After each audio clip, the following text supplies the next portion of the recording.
안녕하세요. 저는 디지털 인문학 수업을 수강하고 있는 광고홍보학과 최우진이라고 합니다. 제가 이번에 발표하게 될 주제는 An Author's Analysis of the Jack the Ripper's Letters입니다. 간단하게 잭 더 리퍼에 대해 설명을 하자면 1888년부터 런던 화이트채플 시내를 중심으로 발생한 연속 창녀 살인 사건입니다. 현재까지 영구 미제 사건으로 남아있으면서 수많은 대중문화에 영감도 주었던 경험이 있죠. 당시 런던에서는 산업혁명으로 인해 생계벌이가 힘들어진 과부들이 창녀 일을 하면서 길거리 생활을 했다고 하니 잭 더 리퍼가 이때 당시에 굉장히 살인을 하기 쉬웠음을 알 수 있습니다. 하지만 각설하고 이번 내용에서 가장 중요한 것은 바로 편지입니다. 잭 더 리퍼는 자신의 필명 잭 더 리퍼를 편지에 쓰고 언론사, 경찰 등에 보내 그 유명세를 알렸는데요. 이 때문에 많은 사람들이 잭 더 리퍼를 따라하면서 가짜 편지를 그들에게 보냈고 결국 현재까지 200장이 넘는 진짜와 가짜 편지들이 뒤섞이게 되어 어떤 것이 진짜이고 가짜인지 모른 상황에 처하게 되었습니다. 그 편지들 중에 가장 중요한 것들을 하나씩 꼽아보고자 합니다. 첫 번째로는 바로 디얼 보스 편지인데요. 잭 더 리퍼의 필명이 처음으로 사용된 편지입니다. 두 번째는 그보다 4일 늦은 서시 자키 포스트카드입니다. 이 이후로 경찰이 두 개의 편지를 언론에 공개했고 그 결과 다른 카피들이 우후죽순 생겨나게 되었습니다. 언론에 알려지고 많은 편지들이 생겨난 가운데 그 중에서 신경 써서 봐야 할 편지는 From Hell 편지와 모압 앤 미디안 편지입니다. 그럼 과연 이 편지들을 포함한 수많은 편지들 중에서 범인이라고 생각되는 공통된 한 사람이 쓴 편지들은 과연 무엇일까요? 편지들을 본격적으로 조사하기 위해서는 잭 더 리퍼 코퍼스, 즉 JRC를 유심히 들어봐야 합니다. 특히 이번에는 대중적인 관심을 받기 이전인 다음에 네 가지 텍스트에 더욱 집중하고자 합니다.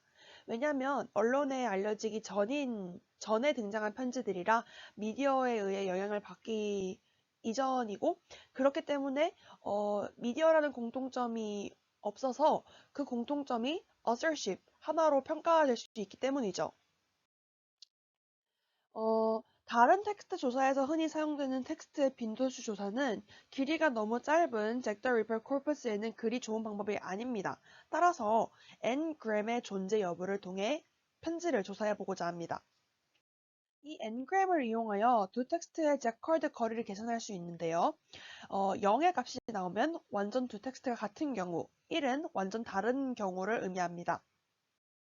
우선 첫 번째 그래프를 보면 영어 문법적, 예를 들어 I am, I have, I will과 같은 문법적 기본 표현들이 전체의 20%를 차지하고 있는 것을 볼 수 있습니다.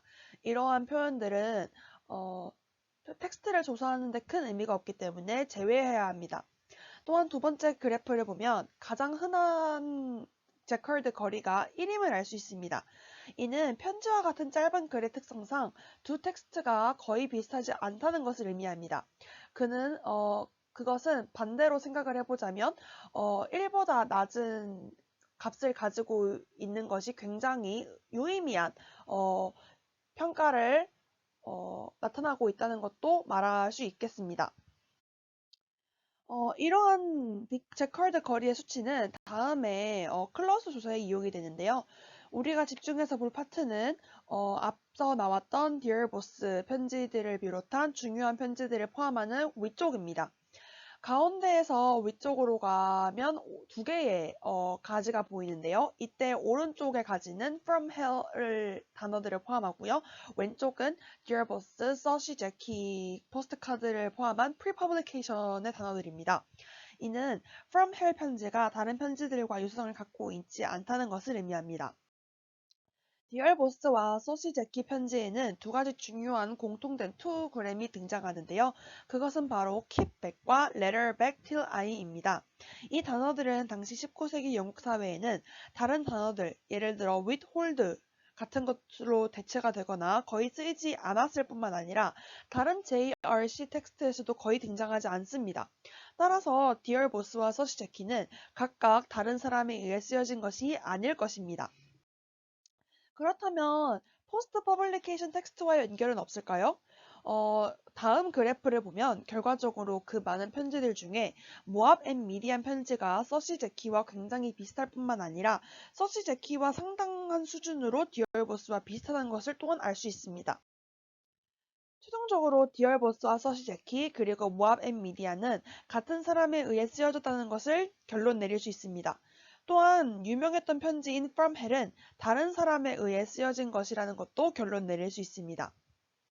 또한 이번 연구를 통해 개인어와 특이한 언어 습관이 언어적 연구에 상당히 중요한 부분을 차지한다는 것을 알게 되었습니다. 다른 혹서, 즉 사칭하는 사람들이 잭 더 리퍼를 편지를 따라하고 싶었지만 특이한 개인어를 똑같이 사용하지 못하고 단순히 형식과 잭 더 리퍼 필름 문명만을 따라했던 것처럼 말이죠. 이상 발표는 여기까지입니다. 감사합니다.